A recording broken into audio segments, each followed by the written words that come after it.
guys, I'm using a brand new toy today. The Rode, I don't even know what it's called. It's the Rodecaster Pro, I think. It's very impressive. Ian from SeatGeek is here. Does this impress you? It looks like you're going to create a beat right in front of us. Like, it looks badass. It's like, guys, we're running a real production over here. Super fancy. But Ian, thank you so much for being here on That Creative Life. Welcome. I'm very excited to be here. I'm going to try to not call you Ian from SeatGeek, even though you are Ian from SeatGeek everywhere on the internet. Yeah, I mean, I'm definitely like branding myself that, which could be bad for my future jobs, but could be Ian from Blank at some point in time. Yeah, but for right now, I'm Ian from SeatGeek. Thanks to David, and I'm going to play into it while I can. Yeah, I love it. So we, our worlds kind of collided over a tweet and that Ad Age article that you guys heard me talk about last week. We definitely might dive into that in a little bit for sure. Ian and I and a few other people like Casey Neistat and Marquez Brownlee were on the Twitters just defending influencer marketing. So I actually talked all about that in a previous episode. I'll link it down below. And I'm really excited to hear Ian's perspective face to face. But I think it's interesting now because did you see their follow-up article? No.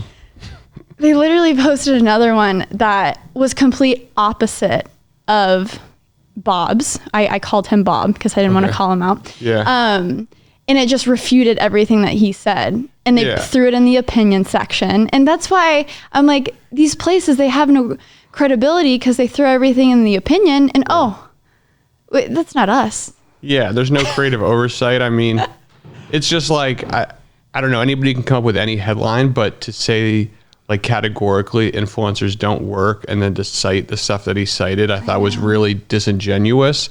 And then I was even more frustrated because it was so obviously wrong, but we're giving him attention. Bob, giving Bob attention and people views. So I was frustrated by that as well. But I think it was a good perspective for people who don't know anything about influencer marketing.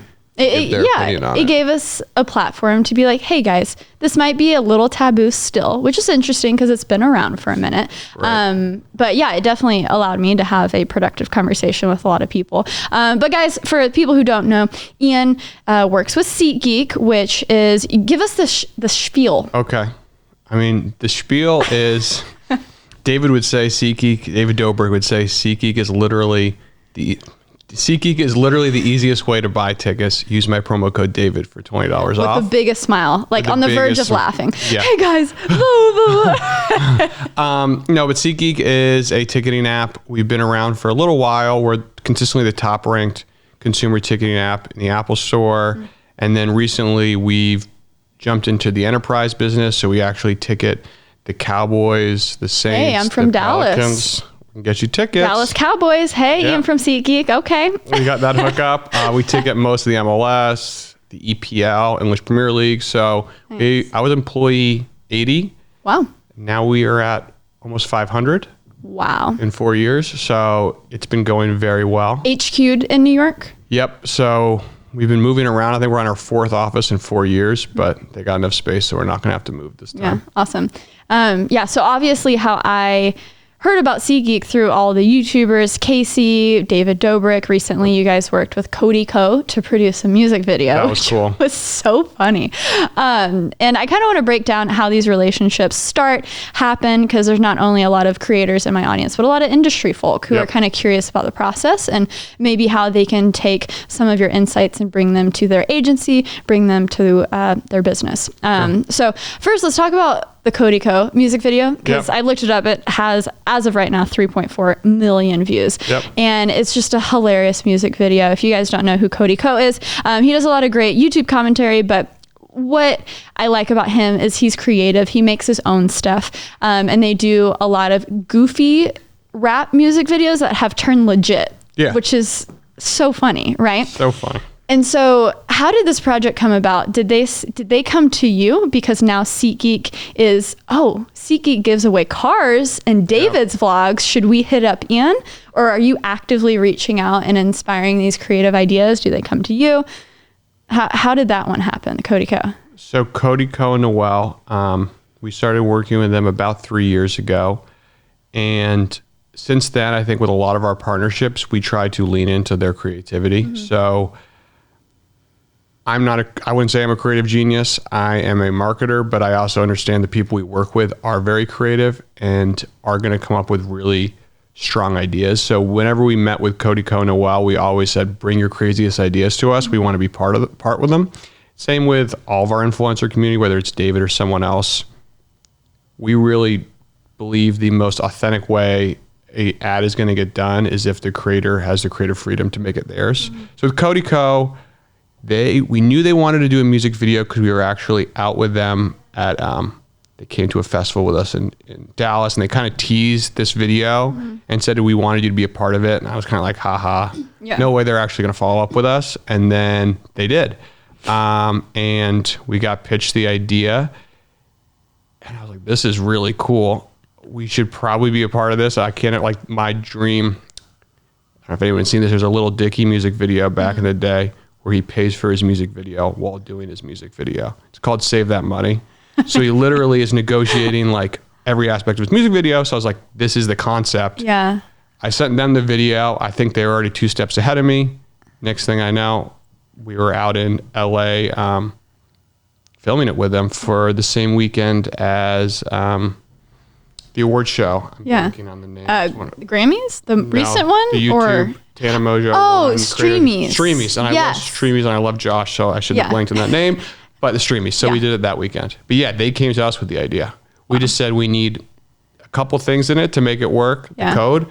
But we wanted you guys to do it how you want to do it, and they ran with it. Yeah, and it was super great, funny music video. And then, 3 minutes in, they have literally what looks like almost like a SeatGeek bouncer, but he turns out to be, a nice SeatGeek employee, and they just kind of start talking through, oh, look, someone from SeatGeek. And, they throw in the code, save $20 off using the code. And it was so funny. It was an ad that you actually want to sit through because, oh my gosh, what are they going to say? Oh, this is so funny, which I think is so hard to do, right? And I think having that creative relationship with your partners and allowing them to be creative, that's such a huge part, because when brands have so much control and it's only these talking points and it's only this way, people are probably going to skip forward. Right. And so allowing that control is so huge, but has it been a journey to get there? How? Yes. Okay. Because this is what I'm most curious about. Ian and SeatGeek, I'm sure you have other people you work with. Yeah. Tell me the journey from the moment you got there. I'm sure you believed in influencer marketing, everything. How long did it take to get to these really creative videos that, maybe it wasn't 60 seconds. It was only 45, but you got to tell Bob, it's not a big deal. Yep. Right? Yep. Well, before I get into it, I do want to thank Shannon on my team for working on the TMG thing. Shout out to Shannon. She will kill me if I just take all the credit. There's a running joke that I do that. In terms of where we started, so I started at SeatGeek 4 years ago. I wasn't hired to do influencer marketing. We hadn't even heard of influencer marketing. I think at the time we thought of it the same way a lot of brands do. That's this shiny object in marketing that doesn't actually drive purchasers. Meanwhile, we're doing podcast advertising and absolutely killing it there, which is a funny way to look back because podcast advertising and influencer are so closely intertwined. Yeah. Both of them are ways where a creator is reaching their audience directly and actually working with them. So I saw what we were doing in the podcast space, and honestly, I was kind of bored at work. The project they had me work on kind of evaporated when I got to SeatGeek. And this guy at SeatGeek said, you should look at these FIFA YouTubers. They're really big because he watches them all day. I was like, yeah, whatever. And then I looked it up and I'm like, well, FIFA wouldn't work because the audience is international. But NBA 2K influencers, these guys are getting 200,000 views a video.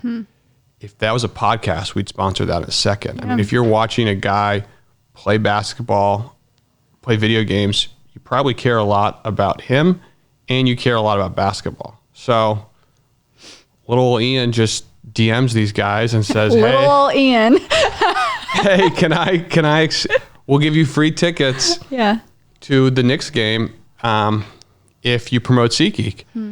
And these guys were like, yeah, obviously. And then you just get this, we kind of fell into a beautiful ad. So I think everyone really likes, I wish I had a nice like strategy, and but really it was like, there's an audience here, there's attention here, and no one's reaching out to them.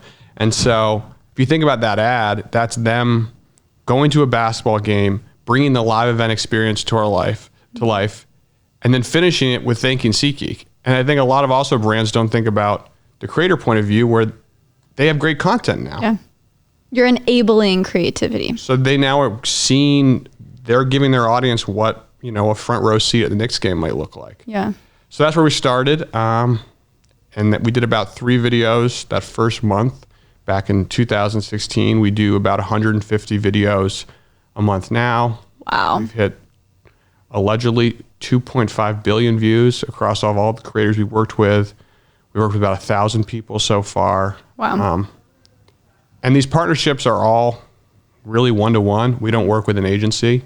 So we do everything in-house. We have a 4-person team. Which is huge. Yeah. So just unpacking that, did it really start with that one person and, in the NBA players, and then you just started adding a few people here, and so was there any desire to add an agency at any point, or did you guys say, hey, we got it? Because very rarely do I work directly with companies. I mean, that is actually extremely rare. So we thought about it, and for us, it was always come down to the fact that, like, if I can work directly with the creator, why would I put somebody in between? I think sometimes people like that in between because they don't want to deal with the messiness of David Dobrik texting them at 9 p.m. and saying, I want to do this tomorrow. Can you make it happen? Yeah. Or when you work with creators and influencers, their time zones are different. Yeah. Their patterns of work are different. Yeah, it's not just a 9 to 5 job. You're always on 24/7. But that's where the opportunities are. Totally. So for us, we never really seriously considered an agency. And I think because of that, we have a one-to-one connection where those creative ideas come to us because people know that we're going to be up for it. Yeah. I mean, that's huge. Having that one-on-one connection is so rare. And a lot of times on the creator side too, you do get so busy that having that extra layer, whether it's management on the creator side and then an agency on the other side, even though it might make things a little bit longer, maybe it just smooths some of the processes. However, you guys are enabling a big experience. You're enabling like a entire video, right? And so I think that's where you're unique, and where brands can maybe try to think the value they can offer outside of money, even though yes, pay us, because we're not just creating the content, but we have the distribution, we have all of those things. But oh my gosh, if you can enable experience, like an example for me is like when they can send me an exclusive laptop to review. Oh my gosh, only 4 people have it. Laptop. Oh, thank you. And that enables that video because I wouldn't have this device, otherwise. And so I think there's a lot of that white space, and you guys filled it.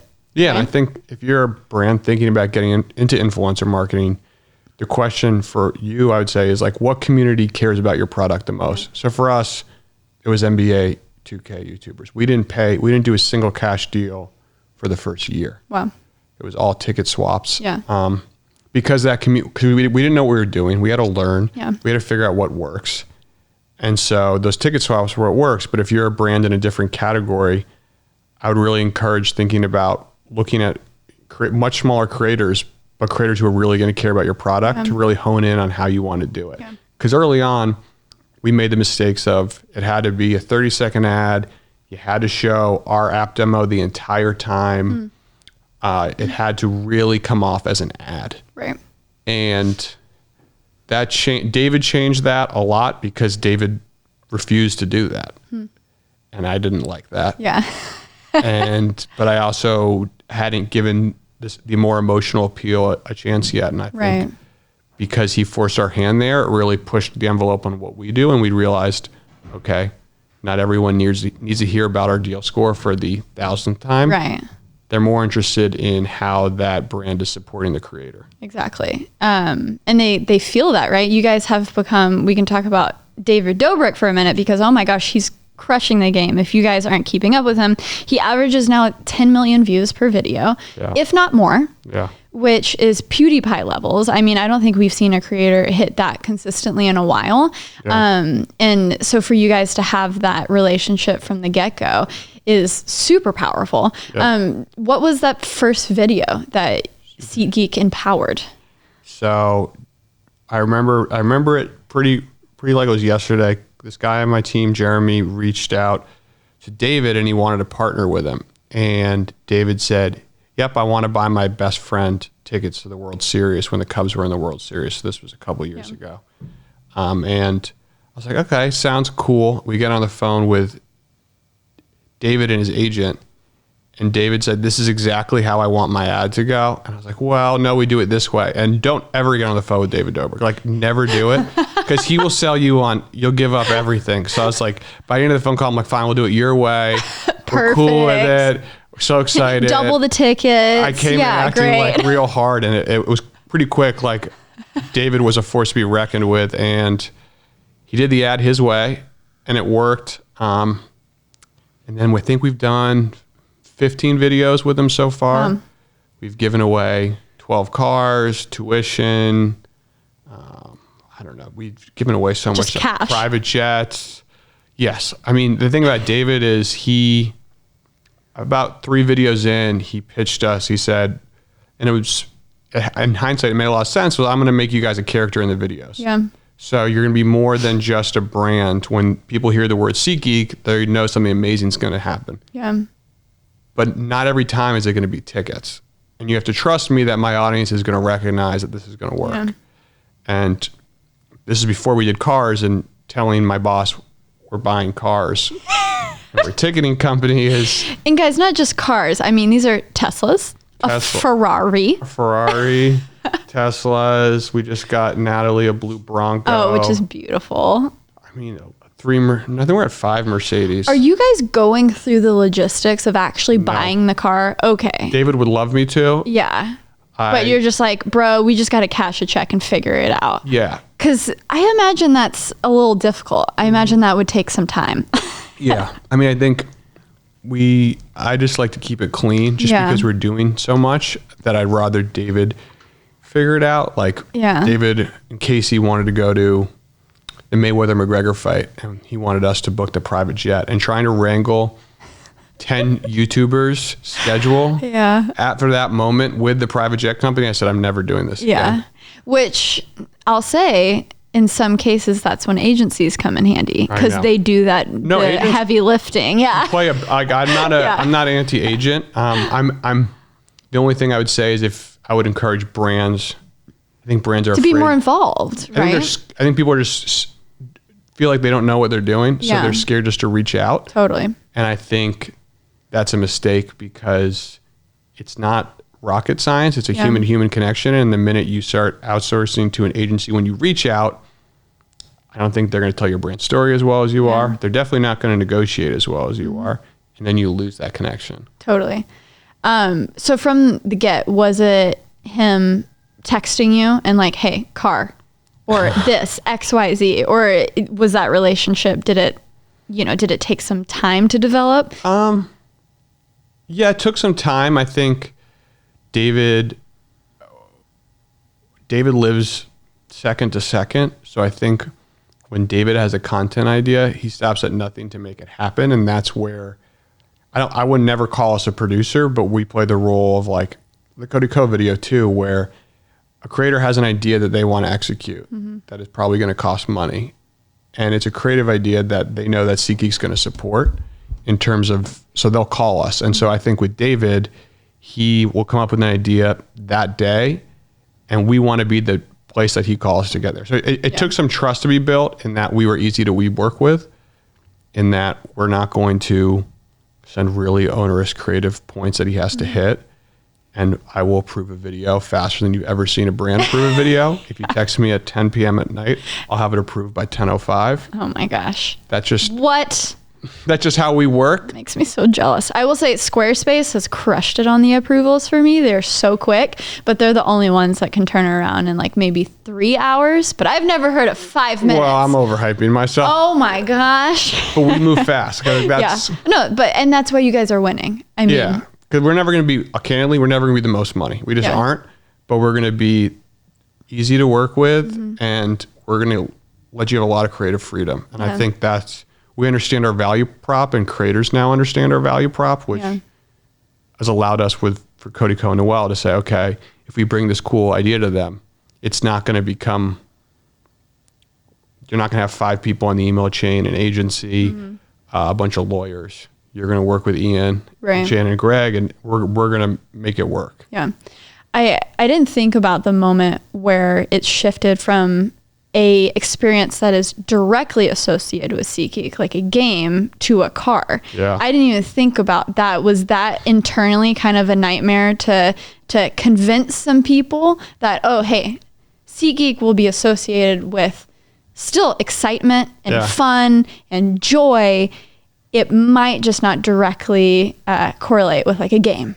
Totally. I mean, I think any marketer who gets pitched, you sell live events, and now you're suddenly cars. Basically, a car dealership would tell you that you shouldn't do that. And I might agree with them. I would say, but there's exceptions to every rule. And when you have creators like David or people who have that kind of audience, you have to put a level of trust that their audience understands that. I think what's different particularly about YouTube audiences is, if you support the creator's content, the fans really support that brand. Yeah. So if you can feel the authenticity in David's vlogs that we helped make this happen. Totally. David's literally put himself calling me on the videos, which is an incredible behind the scenes moment, not one that I was ready for, but. So that was like on the spot. That wasn't like rehearsed. I was walking home from work and I get a call and it's like, David's like, hey, Ian, I'm with Jason. And we have to ask you a question. And I'm like, okay. And I could tell by their like inflections that like something was off. And I was like, am I on camera? And he was like, yep. And I was like, okay.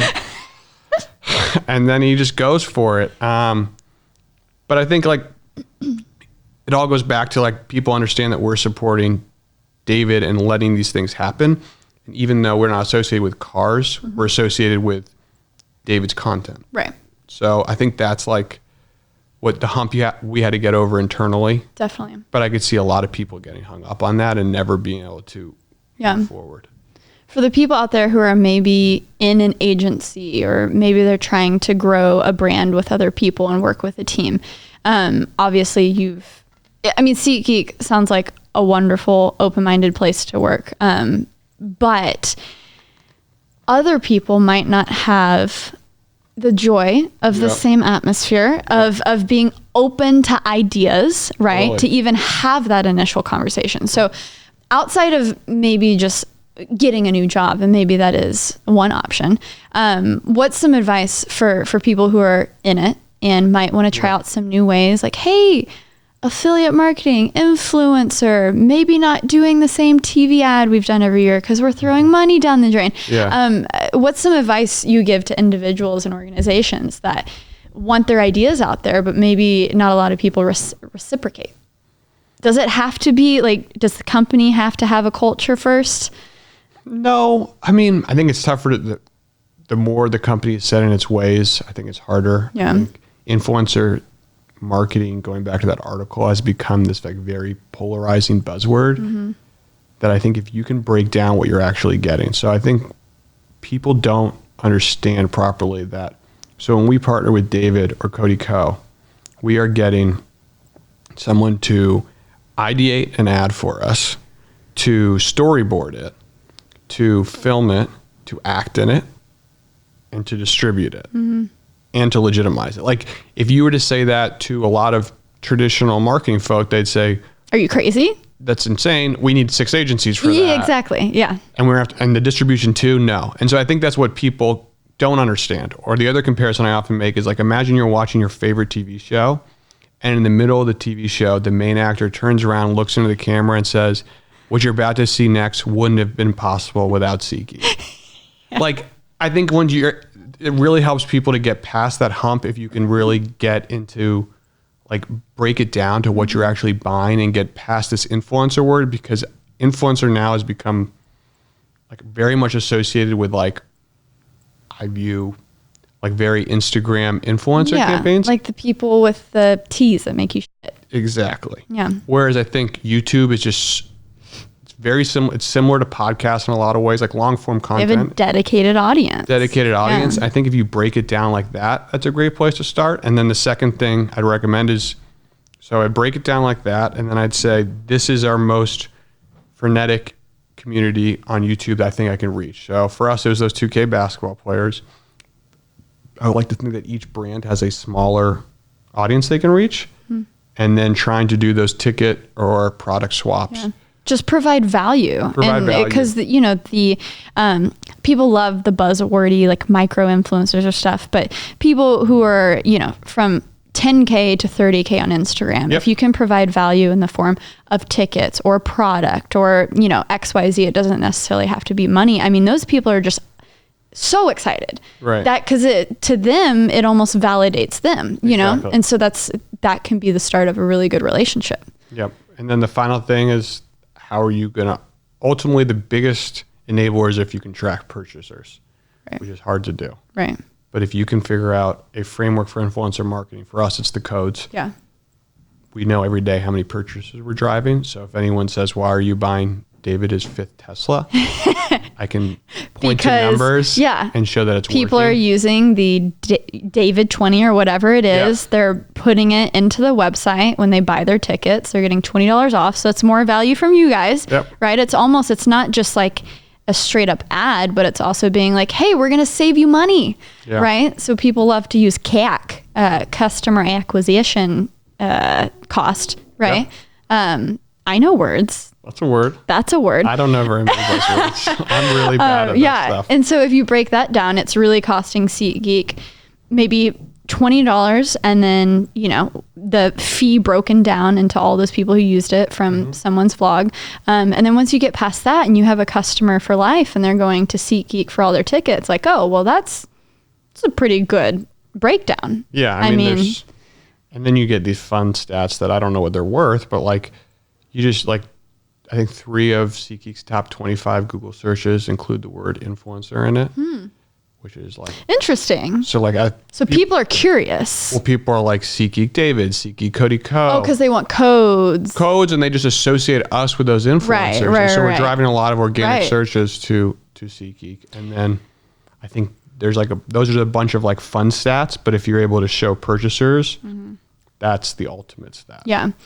Because one of the things that we got into on Twitter, I think a lot of people were saying that, oh my gosh, are you kidding me? It's the one space that you can actually properly track and get as nitty gritty detailed. Like you can see if they check, like they didn't fully check out, but they have those tickets in their, bucket, and you can get as detailed as you want. But then also there's this side of brand building, right? Totally. There's, oh my gosh, that association, like you said, people are organically searching and associating you with these ads. And so there's just so many aspects of it, right? Yep. That you wouldn't even think about. Totally. I mean, I think we're still wrapping our heads around the brand building side just because SeatGeek is such a data-driven company. Right. That we know this side, and I think this is the year and a little bit of last year where we started to get more into the brand building stuff, because you can only go so far measuring things just on transactions, and there's these other signs that are clear that influencers working. Definitely. Does SeatGeek have any desire to get in that content game themselves? Yes, yes. So this past year, right across the street, we did a pop-up with David and FanJoy. Nice. I think 10,000 people showed up, and we filmed a behind the scenes. So like, I remember that day. Yeah, I was in my office that day. It was crazy. Yeah. So if we're going to produce content, I think where we fit in is adjacent content, behind the scenes. Yeah. So imagine if David in his YouTube video says, see behind the scenes of the vlog. That's the space that we like to occupy. Smart. So we've done about 7 videos. I think that video got a couple 100,000 views. We have one video that's close to 1 million. And then we have Team SeatGeek, our Instagram handle, which is a handle that is just the intersection of SeatGeek and our influencer content, which is very niche, but it has 1.7 million followers. Oh my gosh. The reason, are you serious? I swear. Oh my gosh. It's mostly thanks to David giving away a Tesla, and part of that Tesla was you had to follow Team SeatGeek, but it was already doing pretty well. And the reason is I think it's really hard to do social as a brand, but if you have another intersection of like our influencer content, see, it's real. Oh my gosh. Click on it. 1.6. Click on a screenshot of your tweet, and the screenshot I got some flack for 220,000 likes. Oh, what? Because they're like, you're building up your socials? Well, my team was giving me shit because I was screenshotting my own tweet and putting it on the handle that we as a team run. Love it. But I was like, why not though? It's engaging. It's engaging on Twitter. Why not bring it over? But yeah, so we have a handle that does that. So I think we're still figuring it out, but you'll definitely see us doing more of that, I think. But when a creator comes to us with an idea, that's your jam. That's our jam because it's cheaper.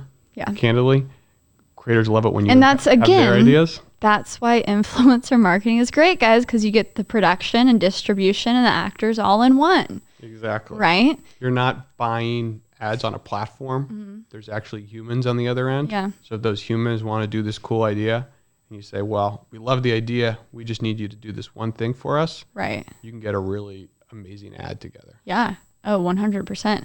Well, I think that's great advice. And the thing, okay, I think officially, let's talk about the article just for a little bit, because I feel myself keep going back to it. And since that article was released, it was basically bashing influencer marketing. It's wasteful. Oh my God. 2020 is the year we need to stop. It's dishonest. If you're listening, I'm rolling my eyes like crazy, guys. But I think I said this off the podcast, but since then, there's been another article published. And again, this was all on the opinion side of Ad Age. So, that means we can't hold him accountable for it, right? But I am. Someone was basically like, oh, there's an article published and it's, not credible. And it basically said the opposite of the article. That was so upsetting. So I guess we have to take everything with a grain of salt, right? But it allowed us to have these real conversations because people do take those headlines and they move on with the rest of their life and they keep that in their brain. I mean, there was a lot of people when he initially posted it to his Twitter. Oh my gosh, yes. So glad you wrote about this, and I think everyone is kind of in their own circles. And so initially with that, the most upsetting part was just factually it wasn't correct. Yeah. Right. And I guess, what were your just like initial thoughts with it? Like who hurt you? I think was what I initially like. Why do you hate this so much?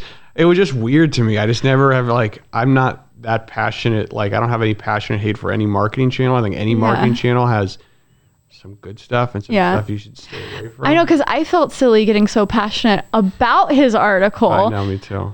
But I was literally like sitting on my couch like fuming. I was pacing around my apartment. My dog was barking at me. My fiance was like, you need to chill out.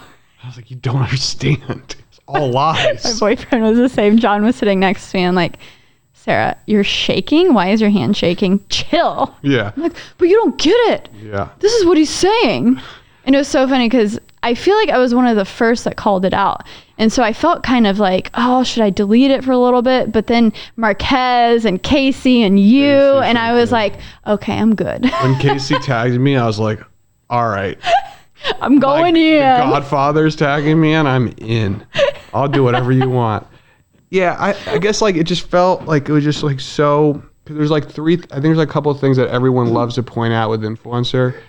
Fire Festival, and then like fake likes and stuff like that. And it's just, I find them just like so lazy takes. Yeah.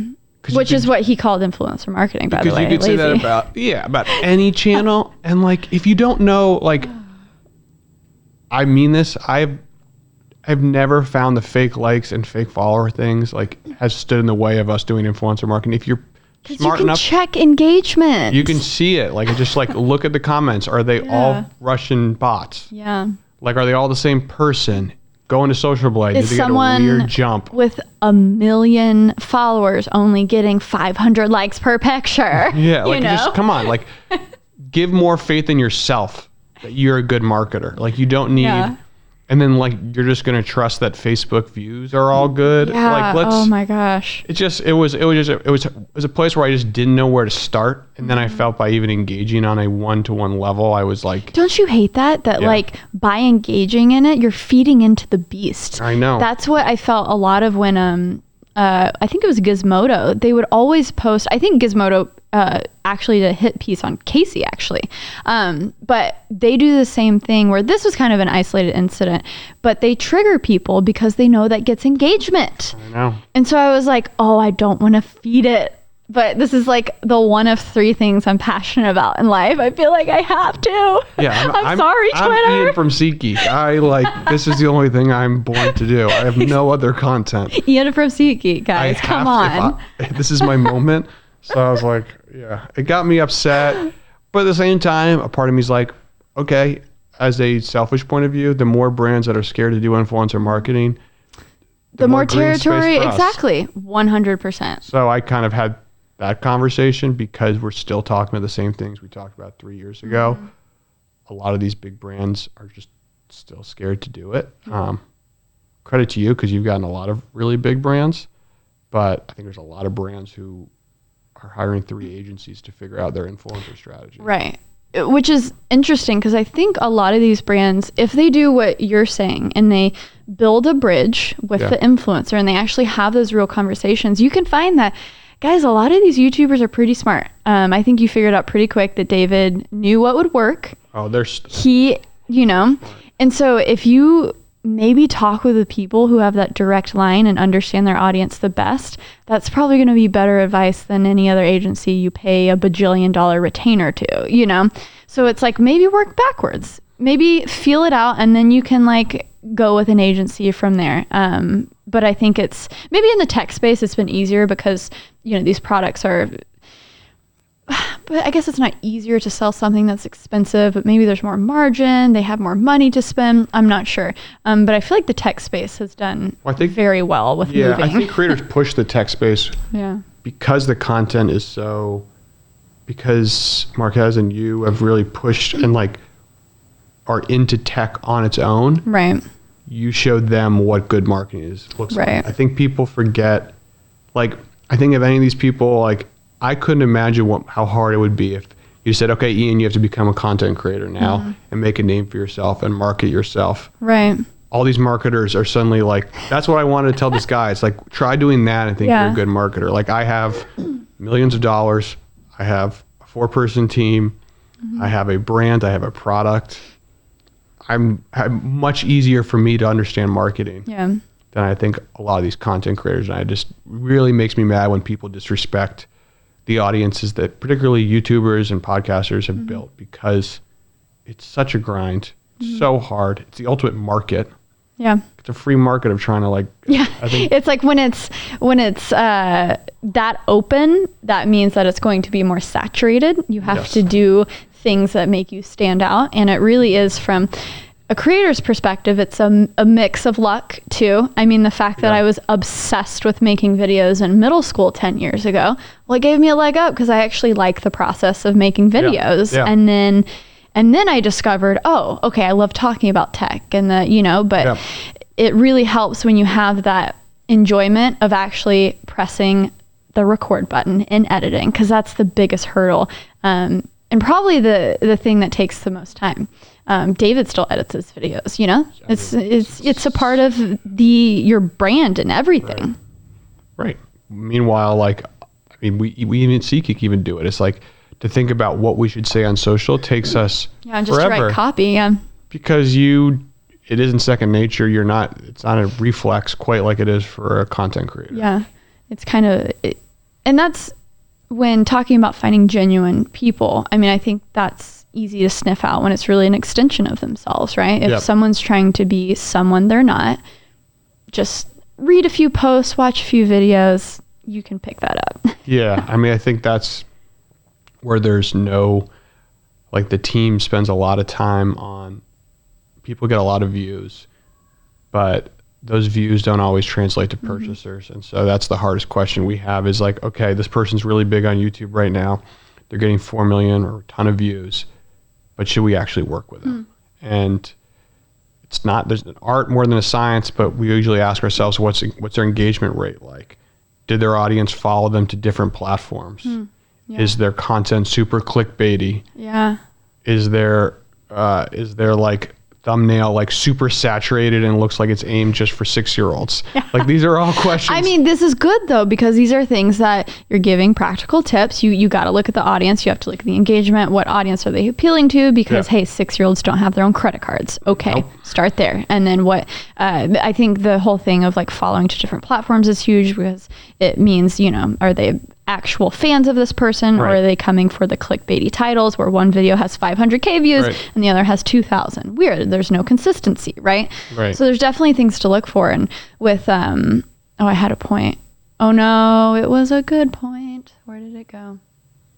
It'll come back. It'll come back. I loved the retweet of, I think it was a New York Times article or something. It was talking about, oh wow, shocker. It is a lot of work to make content, kind of what we were talking about. Yeah. I actually didn't click on it. Was it for or against Emma Chamberlain?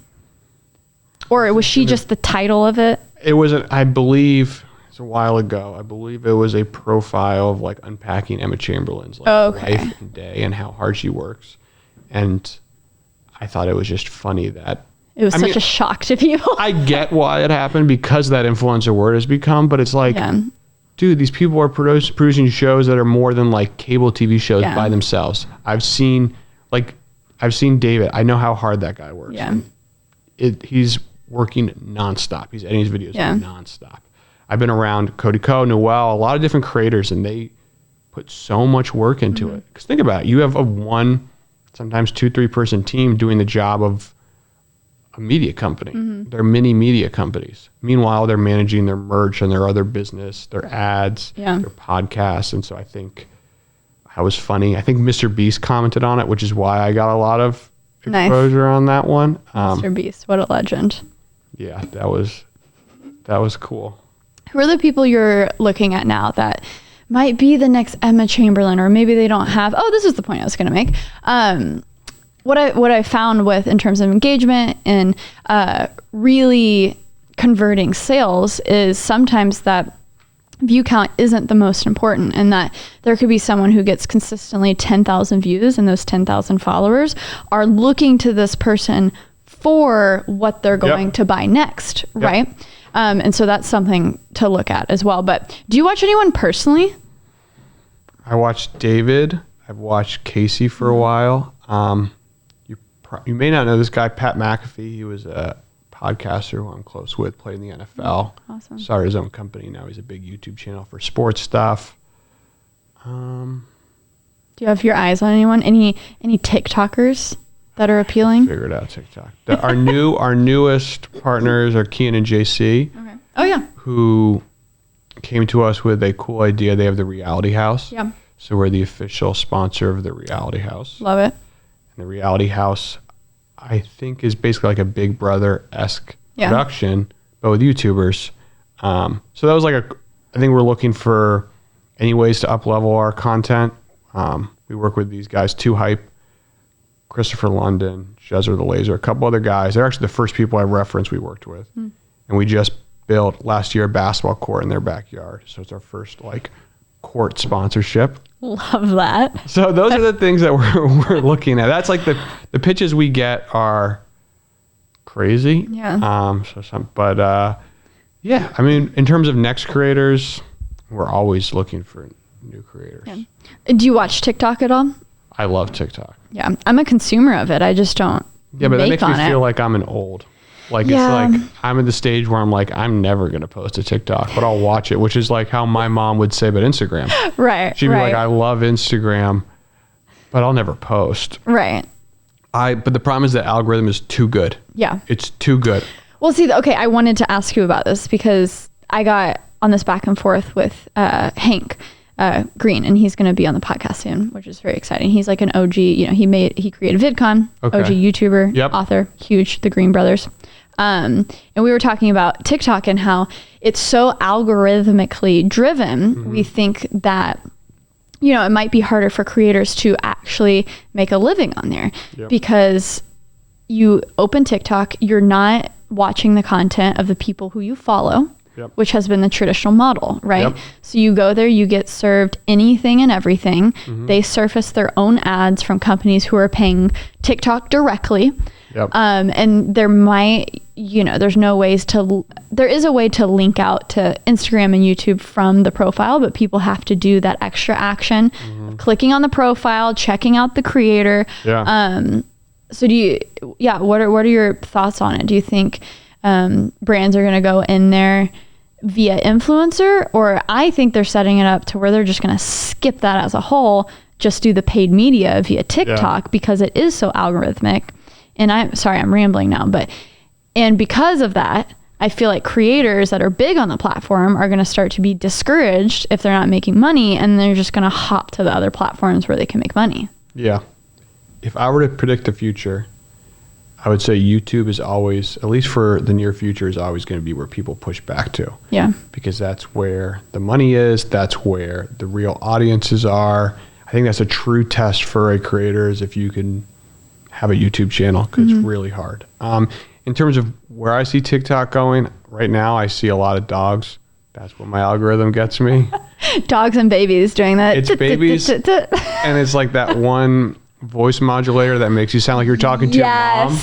That brings me back. So I get literally just dogs and the voice modulator. In terms of money, yeah, I think big brands are going to make splashy plays. Chipotle did something cool with David. I think you're going to see cool challenges where they're sponsored from TikTok. So it's the top hashtag. It's like a challenge. Yeah. And then they're going to seed that challenge with like 20 top TikTokers. So those top 20 TikTokers are all going to do. Oh, gotcha. Okay. Like the hint challenge. Right. But so maybe TikTok can bridge that gap and have certain partners. They can maybe work as an agency with these top creators to keep them there. High profile, so it has to come through TikTok. Right. I don't think you're going to see, it's going to be really hard for direct response brands like us who have a code to tell your brand story in, I don't know how long the TikToks are. Well, not just that, but also the fact that you don't know if that TikTok is going to get 8 million views or 500 views, right? Yeah. When it's so algorithmic. I do find the ads on TikTok interesting. There's a lot of, this is interesting. So what ads do you get? Because I get a lot of you can't pay for gas this week. Yes. Borrow money. And I'm like, are these like payday loans being advertised to like 13-year-olds? And Robinhood. And I'm like, do these 13-year-olds buying stocks and getting payday loans? Just snorted. That was embarrassing. What I was trying to figure out. I was like, is it just because they know I'm an old person, or is like 13-year-olds getting payday loans and using that payday loans to buy their Robinhood stock? Wow, you know what that's telling us, Ian? It's telling us that we're old. I know. It knows that we're 25 plus, and so that's the ads. I hope too. I know 13-year-olds should not be buying stocks yet or getting payday loans. Yeah, I'm very intrigued. And Facetune. I'm very just intrigued by the ads I've seen there, and then I've seen a lot of Pepsi. But yeah, I love TikTok. You know why you see a lot of Pepsi? It's because VaynerMedia runs all their stuff. I'm sure that's a direct from the top from Gary Vee. Get on TikTok. Probably. I mean, it seems like that's something Gary Vee would say. Go all in on TikTok now. Yeah. I haven't gotten served that Gary Vee thought morsel yet, but yeah, I like TikTok. I just don't know what we're going to do. We actually have a lot of TikToks tagging us where people do the ad read. Because the ad read has become such a meme, people that is so funny. Do it. But see, that's the brand building. Yeah. It's already cashing in. So they don't even have to worry about TikTok. Well, see, I download those TikToks, then I post them on our Team SeatGeek account. I love it. All the people, like, we have like a weird meme culture around like SeatGeek and influencer. And no, I love that. I think it's in literally the easiest way possible. Yeah, I love it so much. Okay, anything else you want to put out into the world, Ian? Any declarations? Any encouragements? Declarations, encouragements. Speaking directly to creators or people in agencies. Don't be scared of influencer marketing. They are humans at the end of this tunnel. So I think I would encourage any brands looking to get into influencer to do the work themselves, to reach out to creators and talk to them and realize there's humans at the other end of this, and that this is a proclamation. In the age, if you think about where, oh geez. So if you get it, Ian. This is a little meta, but I'm just saying, think about how many ads you get served every day. I think people never take a step back and think about all the out of home they see, the SEM ads, the Facebook ads, all these different ads.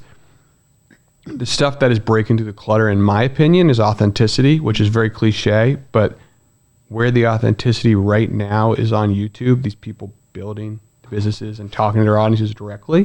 So if you understand that, I think you can really wrap your head on why influencer marketing works, and maybe why, like our Cody Co ad is going to get as many views as we would get if we got a cable TV ad, but it's way more impactful because people actually are listening to what he's saying. They love the ad. So I just really encourage people to think about it that way. So that's my rant. Love it. And then finally, I want to thank my team really fast because Ian from SeatGeek has a lot of shout outs, but Greg from SeatGeek's good. Shannon from SeatGeek's great. Jeremy from SeatGeek's they better change their title on Twitter. They won't, because they're like, we're just clout chasing Ian, who's clout chasing all these influencers. They already make fun of me enough. So they refuse to do it. There can only be one Ian from SeatGeek. Only one Ian from SeatGeek. Thank you so much for being on That Creative Life, guys. Make sure you're subscribed on Apple Podcasts, Spotify, Google Podcasts, all the things. And we're posting again to the YouTube Clips channel. It's back up and running. So you can check out Ian from SeatGeek there. Maybe share one of your favorite moments with a friend. Be a mini influencer in your life. Influence them to listen to this podcast, please. Ian, thank you so much for being on. Thank you. Bye, guys.